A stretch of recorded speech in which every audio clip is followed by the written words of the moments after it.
Channel सागर भक्तिमाला में आपका स्वागत है।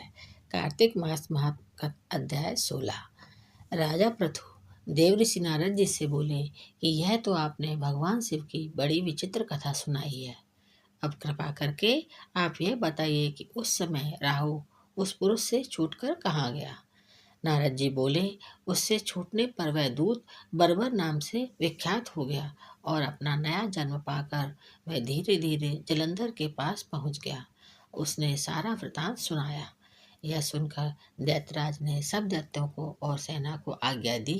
कालनेमी और निशुम्भ निशुम्भ आदि सभी महाबली दैत्य तैयार होकर युद्ध के लिए निकल पड़े। महाप्रतापी सिंधुपुत्र दैत्यराज जलंधर भी शिवजी से युद्ध करने के लिए निकल पड़ा। आकाश में मेघ छा गए और बहुत अपशकुन होने लगे। शुक्राचार्य और कटे सिर वाला राहु भी सामने आ गए। उसी समय जलंधर का मुकुट खिसक गया, परंतु वह नहीं रुका। उधर इंद्रदेव सब देवताओं सहित कैलाश पर्वत पर शिव जी के पास पहुंचकर सब वृतांत सुनाया और उन्हें बताया कि आपने भगवान श्री विष्णु जी को जलंधर से युद्ध करने के लिए भेजा था, लेकिन वह तो उनके वशवर्ती हो गए हैं। भगवान श्री विष्णु जी लक्ष्मी सहित जलंधर के अधीन हो उनके घर में निवास कर रहे हैं। अब देवताओं को भी वहीं रहना पड़ता है।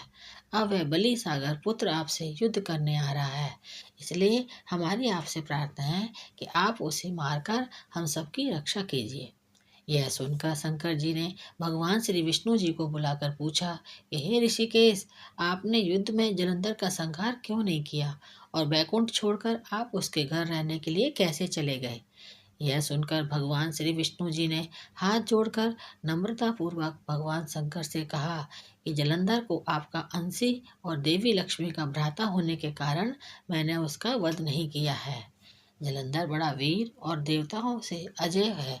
इसी पर मुग्ध होकर मैं देवी लक्ष्मी के साथ उसके यहाँ निवास करने लगा हूँ। विष्णु जी के इन वचनों को सुनकर शंकर जी हंस पड़े और बोले, ये आप क्या कह रहे हो। और फिर देवताओं से बोले कि मैं उस दैत्य जलंधर को अवश्य ही मारूंगा। अब आप सभी देवता जलंधर को मेरे द्वारा ही मारा गया जान अपने स्थान को प्रस्थान कीजिए।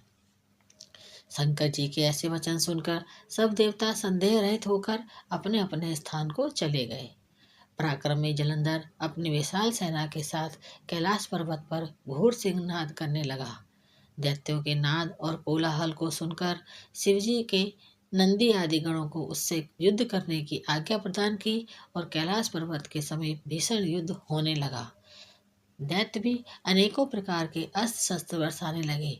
भेरी, मृदंग, शंख और वीरों तथा हाथी, घोड़ों और रथों के शब्दों से शाब्दित हो पृथ्वी कांपने लगी।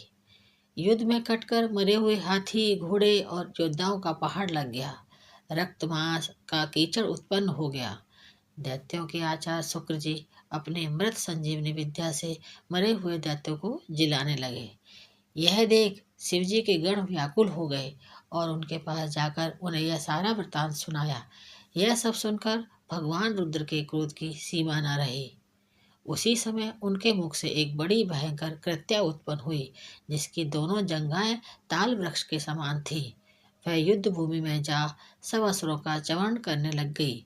फिर वह शुक्राचार्य के समीप पहुंची और शीघ्र ही अपनी योनि में गुप्त कर लिया। फिर स्वयं भी अंतर्ध्यान हो गई। शुक्राचार्य के गुप्त हो जाने से दैत्यों का मुख मलिन पड़ गया और वे युद्ध भूमि को छोड़ भागे। इस पर शुम्भ निशुम्भ और काल नेमि आदि सेनापतियों ने अपने भागते हुए वीरों को रोका।